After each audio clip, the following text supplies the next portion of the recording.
What's up, everybody? Welcome to the Lose Your Ass podcast. Super cool show. You guys, tonight we're going to be joined by Sergio Castillo of the BC Lions. Deirdre, give us a little rundown about our man Sergio. Sergio is a Texas boy. He went to West Texas A&M. He was a Buffalo from 2010 to 2013. He went undrafted in 2014, but signed with the Atlanta Falcons on their practice squad, then coming to the CFL after that, where he has been an all-star this year. He also played in the AAF as well as the XFL, so he's kind of a skilled veteran, and we can't wait to have him. He owns a gym in Texas, and we can't wait to talk to him about everything going on. And we're adding him right now to this call. All right.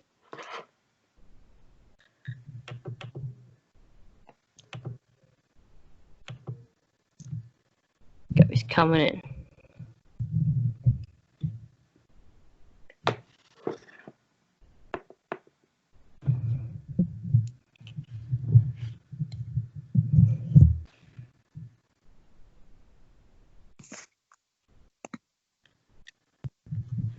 There it is. Hi, Sergio. How y'all doing? Good. How are you? Pretty good, not too bad. Just got home a little while ago, so just enjoying my evening now. How about you guys? Super excited to have you on. We can't wait to talk all CFL, XFL, everything that you've been a part of. You have quite an impressive resume, and we're just so excited to talk to you about that. Well, I appreciate you guys for having me here. So shoot all the questions that you want, and then hopefully we can y'all get to know me a little bit more. Yes. So, Sergio, I'm going to start from the beginning of your career. We know that you're a Texas boy, and you went to West Texas A&M, Division II school. You were a Buffalo. But what was your recruitment like coming out of high school? I didn't have many schools looking after me. I had a big junior year, but then after that, I had like a little back injury, and that kind of held me back from kicking my senior year quite a bit. And just unfortunate events, I didn't have a lot of reps. And I remember signing day that year in 2009 was on a Tuesday, February 4th. And I didn't have any offers. And I recall it was a Monday afternoon. My first kicking coach that I had, Coach Paul Osbury, he's like, hey, you know what, Serge, I'm going to keep on calling schools. But every school that he kept calling, they were like, oh, we'll think about it, right? And then he finally called WT, West Texas A&M, that Monday, and WT said the same thing. Oh, we'll think about it. And then he made up a lie. He said, like, well, signing day is tomorrow, and Serge has a couple other offers on the line, so right. And that's a good coach. Yeah, and that afternoon, West Texas called, and they're like, "Hey, we're gonna offer you a scholarship to come, redshirt the first year, and then after that, you have a chance to fight for the spot that first spring that I was there in college." So that's how I ended up there at WT. Once I signed, I started getting a little bit more offers for soccer because I did play soccer. That's my main sport. If you ask me what sport I love the most is soccer. But at the time, I was already committed to WT, and I'm here still kicking a ball 10 years, 11 years later. Yeah. Had a good career so far with the kicking. So you gotta. I mean, how was West Texas A&M for you? What was your experience like there in college? Oh man, it was definitely a culture shock because just where I'm from South Texas in the Rio Grande Valley, it's like 1.4 million people, but literally 99.9% of the population is all Mexicans. Okay. So the times that I would really have a lot of encounters with, white people or African Americans, it would be on TV. Wow. Yeah. Or if we would get deep in the playoffs, for soccer or football, then we would, come the fourth or fifth round, then we would start playing the San Antonio, the Austin high schools. So that was the only time I really got to, just be around that type of environment. It was just, the environment of just being with Mexicanos, it's a lot different. So definitely, like I said, a culture shock, and especially, I was used to playing all 4 years. For instance, I was a 4-year starter for soccer. Since my freshman year, I marched with the band. I was in the drum line for 4 years. Wow. So, and then I was a 3-year starter for the high school football team. So, I come from being the man and coming from a high school of 5,000 plus kids, and you have about 10, 11,000 people a football game, and then I come to West Texas A&M, and now it's just like you're fourth string, and it's just like, oh shoot, so it's definitely a big mental barrier that I had to overcome. I had to overcome my ego, and had to be okay with, what they call the process, and understand the process. Like, okay, I just got to buy my time and use that time. I started seeing that time as, okay, I'm going to adapt, not only just from the football aspect, but just from the educational side, because I'm not a very bright kid, but, I struggle a lot with just with like my reading and my writing, because where I come from, our main language is Spanglish. Half of the sentence is in English and Spanish, at least for me, and the boys, my friends that I hanged out with. So, and then going to just all English, it was definitely something I had to get used to. So that year that I redshirted, now that I look back, it molded me into the man that I needed to be on the field as a kicker, and then more importantly off the field. For sure. So Sergio, tell us a common misconception that people have about kickers or punters. I think is that like we don't do much, and I get it, because our practices, our practices compared to the rest of the team, we practice maybe 15, 10 to 20 minutes, depending on the day, right? A day, and it's like, oh, you guys are just standing around. And I think that's it. I think all the specialists go through that, where like in the beginning, especially if you're on a new team, or if you're the new guy on the team, it's just like, you got to earn your respect. It's just like, help the guys out, be involved with team activities, show yourself up in the weight room, and just that they see if you're a hard worker, then you start gaining the respect. And I think that's the main thing, is just, where, oh, you guys just don't do much. And I get it, we just kick a ball, right? We just kick a ball. I mean, as a football fan, and I mean, the Jets went through this year. I'm a Jets fan, and they, I think, went through like 3 or 4 kickers. And at one point, I think it was their first game, they lost because a couple of missed field goals. And I said, all you have to do is kick the ball. But then I started listening to Pat McAfee, who was the punter, and I was like, oh, it's not just kicking a ball; it's all these different things that you have to go through to find the right spot, and it's a lot of different variables.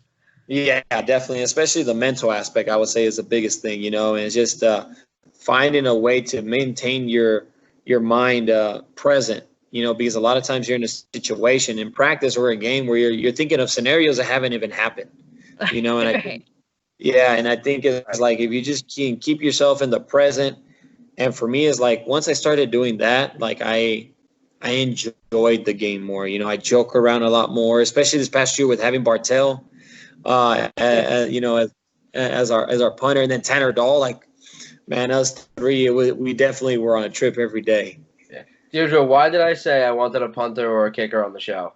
Because they're a good time. We both have been dying for a punter and kicker on the show. You're our first. Well, there we go. Yeah. I mean, the energy is just great. That has to be hard, too, because you're coming off the bench cold into a situation where you have to make that play. So you have that one chance. Let's have what? A holding call. It's that one shot. There is no 3 downs to make your presence known. You have one chance to say, okay, I did my job. Yeah, and I think that's the beauty about it. And I think for me, growing up playing soccer, I was a goalkeeper. So, a forward they could have they could miss 10 shots and finally make one, and they'll be the hero of the game. A midfielder can have all these bad passes, and they'll make a decent one. They'll be good. A goalkeeper, you make one mistake, and that could be the game. That's a goal against you. So I think from a very young age, I was molded into that mindset as like you gotta embrace these moments. You gotta want it. You can't be to the point where you're on the sidelines like, oh, I hope it doesn't come down to me. And I'll be honest, my first couple of years in college, I had that type of mindset just because I hadn't really worked on the mindset, the mental aspect as much as the technique or the physical side, like in the weight room. So now I honestly and I think all the other kickers, can agree with me, is like they want to be in that position to help the team. If you think about it, we train 6 months out of the year to perform 40 to 50 plays, and that's 40 to 50 field goals a year. Yeah. And that's 40 moments that you're hoping for. So like I said, I think you have to be in that position. You got to want it. Oh, absolutely. Sergio, coming from Texas, was it a big transition to kick then in Canada? Because I know you played in Atlanta, you played in Texas, and I know Canada. I mean, the weather change is big.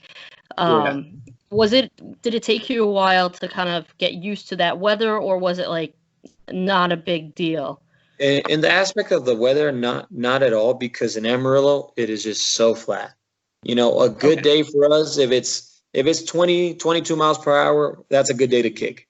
Oh, okay, gotcha. So when it comes to the wind aspect, they say Chicago is a windy city. No, Amarillo's the windy city. Yeah, you told me that. Yeah. Yeah. So if you can kick here, I think you kick anywhere. And I think what was tough was just getting used to the rules. Like the halo. You can't kick it. You can't punt it out of bounds. The rouge on the punting and kicking side. So, but I think being behind Medlock. Not that first year when I was in Hamilton in 15, but in 16 when I was behind him Hamilton in 15, but when I was behind him in 2016 in Winnipeg, that was basically my education right there. How to conduct a practice. What are we going to work on today? Don't just kick or don't just punt to punt. Have an objective, and then also how to conduct yourself as a pro. Because I think from the technical side, I had it. I could compete and I could play, but the thing is a mental side, and that's honestly I think what's kept me in the game till this day. Awesome. So we go from talking about Canada to your experience in the XFL with the Roughnecks. What was that like for you? And how did you guys kind of find out that it was not coming back? The experience, it was definitely beyond what I expected, just because none of us knew what to expect, to be honest. We didn't know if it was going to hit or not. Going back to the Lions from the year before, some teams had success, and the teams that had success, like with attendance, San Diego, San Antonio, because they didn't have football teams. So we were in Houston where we're like, well, maybe we won't get much attention, and from the get-go, with the fan support, it was just crazy. And you saw it all around the league. And I think it was because there was a good product on the field all around. Oh, yeah. And then, just being down in Houston, being close to home, I'm 6 hours from my hometown where I was raised, where, my mom could come to the games. And then my girlfriend, her family, we live in Amarillo. It was about an 8-hour drive. So that was super close compared to Canada, So yeah, definitely. That aspect, I definitely and I enjoyed it a lot, because I wasn't, in Canada, maybe they'll come to 1 or 2 games a year, and over here they're able to come to all 3 home games, and so that was pretty sweet to experience. And then from the, when they just told us it wasn't going to continue, I remember it was Wednesday when the NBAs decided, hey, we're not going to continue. And the following day, there was just a dark cloud over practice. You can kind of feel they were going to cancel, but we weren't sure. Practice was super chill. Normally it was like just tight knit. Practice was over, and I remember I went to go play golf with a couple buddies, and around 5 o'clock is when we got the news. The league is done. We have a team meeting tomorrow. And then at that point, after the meeting, you were there was just rumors, hey, well, Houston might be under quarantine. We might not be able to leave. So I was like, I'm on the first flight out. Back to Amarillo. And then a couple weeks after that, that's when they said, hey, we're declaring bankruptcy and they're going to not be able to pay us anymore till the end of May, which that was the initial contract. So fortunate for us, for Houston, we won. So we got those extra bonuses for winning. So that definitely did help out. For sure. Yeah. I mean, your Houston team, the amount of guys that have actually gotten picked up and signed is quite incredible. From that, I mean, the Roughnecks were, I think universally thought of as the team that was going to win it all in the XFL. So it didn't surprise me when I saw so many of them getting those, NFL contracts. Yes, definitely. And like all around it was just fun to watch this team, because either like PJ was doing his thing in quarterback, it'd be third down and long, and like, all right, let's get a field goal. And then he just come up with some magic out of nowhere. And then the defense, when they would come up with big stops, especially against Dallas on the 2-yard line, like that was it was just something special to be part of. Absolutely. Definitely something incredible to watch. Yes. Sergio, what jumping back over to CFL, what has been your experience in the CFL? How you liking it? Everything. Nothing but first class. And I remember in 2015, I was super hesitant to make the jump, because I just didn't know what to expect. I didn't, over here in the States, they don't play much of the CFL, and if they would do, I wouldn't watch it, because I rarely watch football, and I started watching a lot more like after 2015, 2016, just football games in general. Mm-hmm. NFL, college, CFL, high school, and it's but definitely it's been, I've been with almost half of the team, so I've been able to. It's just been a journey for me, and that's just how I'm taking it, and I'm taking everything in, and it's just the people that I've been meeting in every team. I still keep in touch with people that I've met since 2015, and we keep in touch, and those bonds that you create, it's just something special, and more, I think, just the memories, I get to have them. I've had a lot of downs, but I've had a lot of ups as well, and I get to talk to you guys, about those, and I get to talk about it to kids here, because I do a lot of motivational speaking. I want to talk to high schools and just with the kids that I train as well. And, I just try to tell them, it's even when you think that you are finally like at a level where you're comfortable, something is going to happen to try to bring you down. But that's just life. So I tell them, don't be surprised when unseen circumstances happen. Like, that's just life. So I think a lot of people, and I know for me, when I was a lot younger, I would say, like, why me, and that's just a lot of negative energy, a lot that I was wasting, rather than be like, okay, it is what it is, just like after a loss, dwell on it for one day, one night, and then move on the next day, get all the emotions out that you need to. But one thing that I think that I've also taken from the CFL, and just from a personal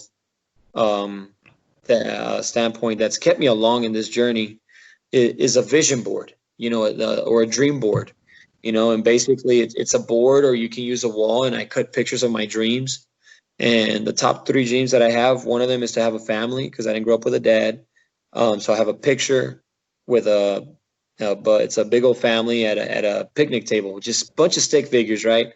That's awesome. And I titled it Castillo's Family Reunion, because that's what I want, right? The second one is I want to be a professional kicker, right? So I had a picture of me in the NFL and a picture of me in the CFL. That's what I'm going for. And the third one was to be a Principal Castillo. That's why I titled it. So, and the reason why I think, from me, a personal standpoint, why it means so much to me, because when it took me so long to get a job, and then finally I get the job, and in 2017 I turned my ACL. On those bad days, on those bad circumstances, I saw that vision board, and it reminded me of who was I going to become. Mm-hmm. because there's a saying, you are what you eat, you are what you think. So I had to keep on thinking that. And then that whole year and a half that I was out from the CFL, every day I would print out a CFL contract and I would practice my signature and I would date it every day. I was just my entire life. And I was just, and if you think about it, it's like, I don't know if y'all seen the documentary 30 for 30, Survive in Advance with Jimmy Valvano. I've watched part of it. I have to finish it, but yes. So one thing that I took from him, he would always have his team practice cutting the nets when they would win. So for me, it's like, and then when those guys finally won and they were practicing, they were actually cutting the nets, like, wow, this is what we worked for. This is what we dreamed for. We actually practice cutting the nets. Like, who does that, right? Yeah. I practice every day signing a contract because it reminded me I am one day closer to signing a contract. And I don't know, it's just, like I said, it's just been a journey, and all the experience that I've been able to take to the CFL, it's made me a better person. And more than anything, like I said, I just want to impact the circle around me, the community around me. And I'm grateful for that because of the CFL. That's a beautiful thing. I mean, I'm ready to. You need to be a coach because I'm already ready to run through the wall with that speech. That was incredible. It was incredible. I'm like, I'm ready to go. So, Sergio, to touch on that a little bit, I mean, my dad left when I was 2, so I felt a little bit of what you're talking about there. And I have a daughter on the way in 4 months. She's gonna be arriving into the world. And I thought about, like, when you were just saying that, like, how I could never do that to my child. And I mean, you going to high schools and talking to the kids, I mean, hats off to you, man. That's awesome, and best of luck to you with everything and your family and everything. So I appreciate that. Appreciate it. Hey, and here's the thing about it. You the platform that you guys have right now, like, you're reaching crowds now in Texas. If you think about it, you're reaching crowds in Mexico, because I was just talking to a kid from Monterrey, Mexico. He's a kicker, and he's like, hey, Serge, how can I get to play in the U.S.? And I'm like, so we started chatting, and I'm like, hey, man, let me give you a call back because I got to do this Zoom call. So now you guys, the platform, you guys, like, you're reaching 3 different countries, Canada, U.S., and Mexico. So like, the platform that you guys have is just huge, and it's just going to keep on growing. So just know that you're making an impact through this platform and through this gift that you guys have. Oh, thank you so much, Sergio. That means a lot, man. Yeah. Thank you. So, Sergio, do you have a kicker or punter that you try to model your game after, that you either watch their film and you see what they do and kind of adjust your style to that? Mm-hmm. The motto, I think, that, I mean, for me, that I'm trying to chase every year is Justin Medlock. He's done it so long, right? And he's been consistent doing all 3 so long. So it's, if I can get to his status, hopefully, the goal is to play as long as I can, and he's done it for a long time, and that's just someone who I admire and someone I look, I go for, when I need advice. And I would say definitely Justin Medlock is definitely one of those guys that I aspire to be in, and someone, like I said, that I chase daily, because he's still living it, and that's, to be, way in your 30s and be able to still kick at that level, that speaks volume. Yeah, it definitely does. For sure. So, Sergio, we play this game with every guest that we have. It's a quick little question game. It's rapid fire. First thing that comes to your mind type of thing. So we're going to start with, you own your own gym. What is your favorite machine to use at your gym? Oh, man, I love hitting the Olympic lift.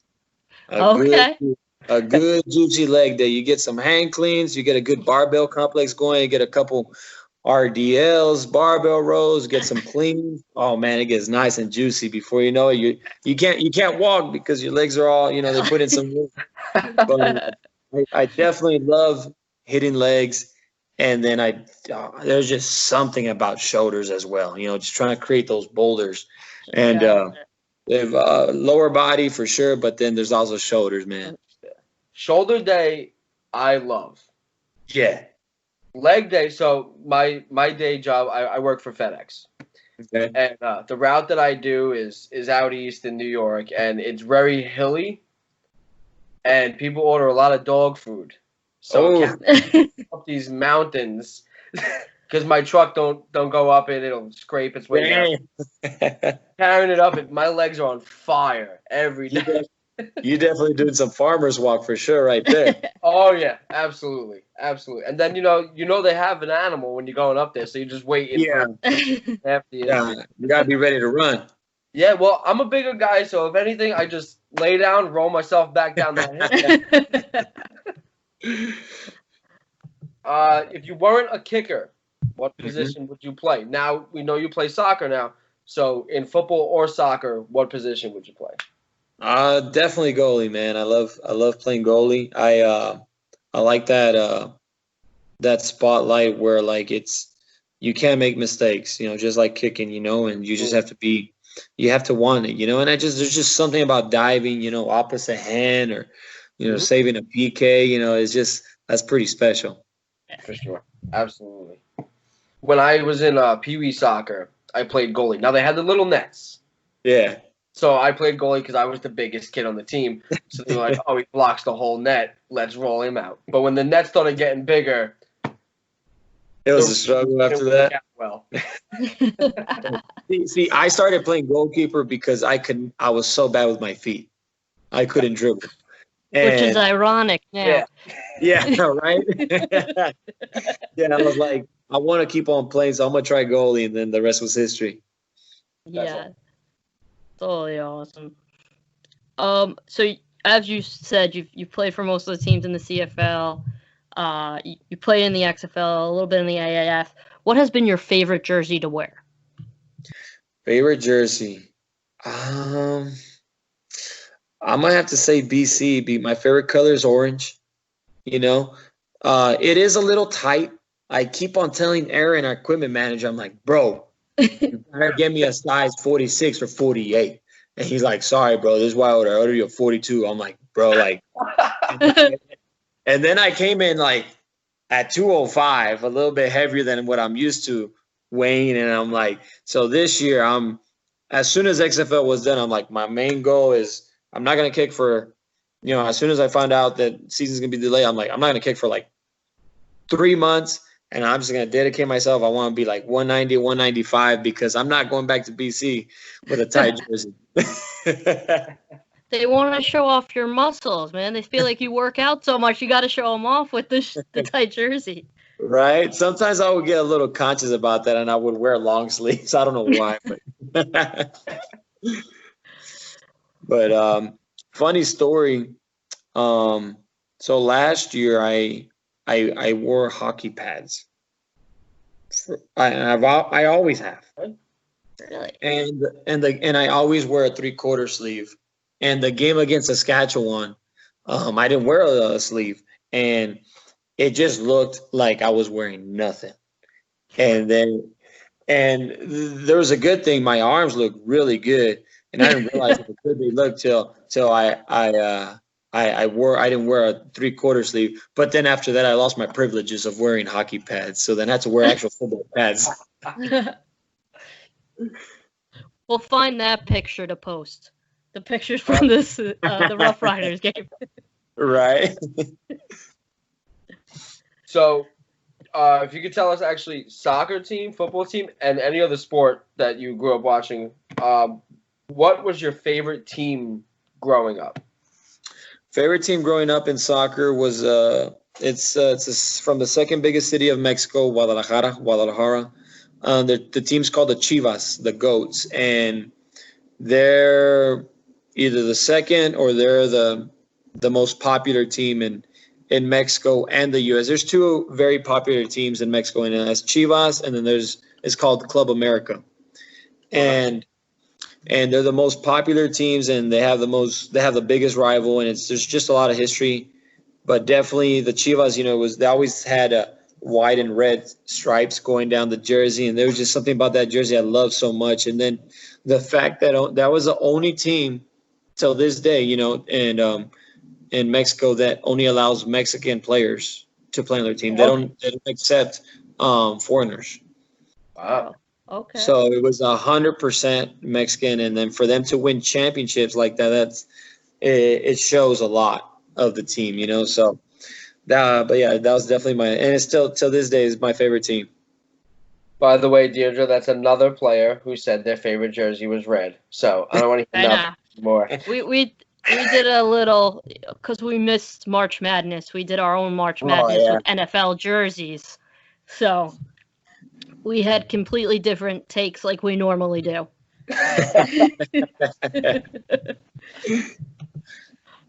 I'm a big red jersey person. So yeah, red? Yeah. Yeah. Red and white. Love it. Yeah, same here. Red, white, or blue. You know, those I definitely like those, but obviously my favorite color is orange. I've always liked the Miami Dolphins orange jersey. That's who we picked. Yeah, there's just something about that orange that looks pretty sweet. Absolutely. Oh, it's so beautiful. All right, Sergio, this is our last question for you. We are new CFL fans. We recently started watching some CFL footage.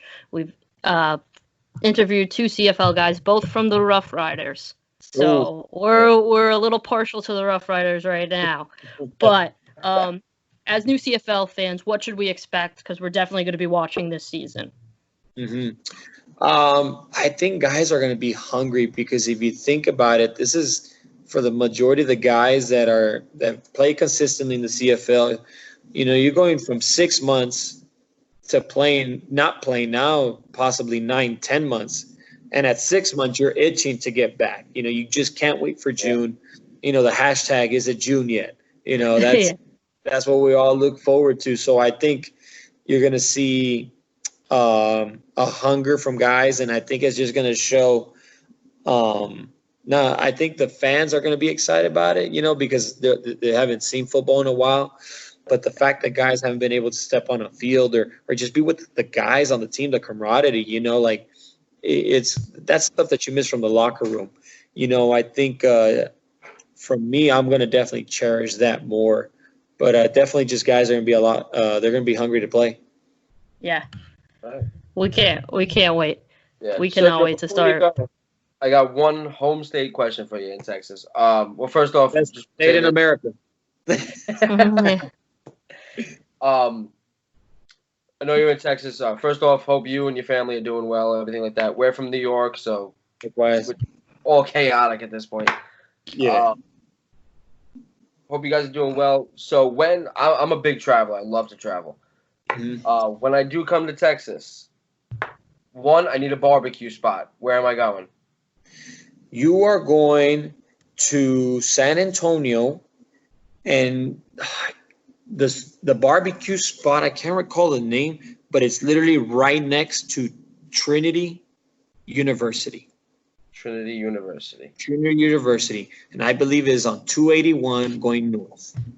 All right. Now here's your little plug now, 281 north. Yeah. Little plug now. Now, when I need to burn off those calories, if you don't want to work out, just go to the Rio Grande Valley to South Texas. You take 2 steps and you're sweating bullets. That's true. Yeah, that's definitely the place to go because you go outside and there's just like the humidity just slaps your face. Yeah. It's just so hot. Absolutely. That dry heat. It'll get you. Mm-hmm. For sure. What is I know nothing. I mean, I know like a lot of the history of Texas because I'm a huge history buff. But weather-wise, what is like the ideal time of the year to go to Texas? What do you want? Do you want the beach or do you just want like decent weather? Like 50, 55 degrees. Oh shoot! Well, Never. Well, here's the thing. You get a little bit of everything. In Amarillo, like we're in the teens. You know, just about 2-3 weeks ago, we had snow in Amarillo. Okay. Which was crazy. But then you go to San Antonio, you go to Houston, you go to South Texas, Yeah. A good day is 95 degrees. All right, so And- I'm going up north. Yeah. But if you want to go to the beach, you want to go to the river, you definitely want to go to San Marcos, New Braunfels area. They got small little towns, and they just have these lazy rivers that you get on the tube and just drink and eat all day. Oh, Can't yeah. go wrong with that. That's Sign- up our alley. Sign me up. That's where I'm going. Yeah. For sure. Sergio, thank you so much. Sergio, thank you so much for coming on. We can't wait to have you back. We might need to call you before every show for an inspirational talk. Yeah, We'll let you know. let's do Thanks it. again, But, sir. I appreciate you guys having me, and hope all is well up north with you guys. Absolutely. You Thanks, too. man. Stay safe. Stay well, Thanks, buddy. man. Yeah, stay I appreciate safe. it. Y'all have a good one. You You too. too, buddy. All right, good night. That was Sergio Castillo, everybody. What a guy. He's incredible. Didn't you just want to run through a wall when you heard his speech? I was like, I'm ready. Yeah. I'm ready. Wow, he's yeah. Great guy. Great guy. He just woke you up. You were in Oh. kind of a mood, and I just feel Oh. I feel you lifted. I'm ready to go. 190 stops right now. Let's go. You gotta call him during the day. Hey, Tell me something. Tell me something. yeah, he's great. He's great. Absolutely. BC Lions. Yep. I mean, we got people coming on tomorrow. We got a Tiger Cat from Hamilton with Jared Davis, and we got Micah Awai from, I think he is now with Winnipeg. He was with Toronto last I year. was gonna say, that is a So great. he's a beast. Yeah. I just watched one of his hits. Let's go. Yeah, he listened to a Sergio Yeah. speech. That's awesome. Guy knocked him. But we'll be back tomorrow. Got a great week in store, guys. We got a few more interviews this week. 2 tomorrow Yes. night. 1 on Wednesday. Yes. And It'll be fun. We're gonna be doing Great week. CFL jerseys this week. yes. We're gonna be talking some Major League Baseball tomorrow. There will be a season officially determined today. There will be a season. Whether Okay. they agree or not, there will be a season this year. 114 game season they will be proposing. All right, we'll talk about that tomorrow. And great show. All right, we'll be back tomorrow with more. As always, thanks guys for joining. Stay safe, stay well.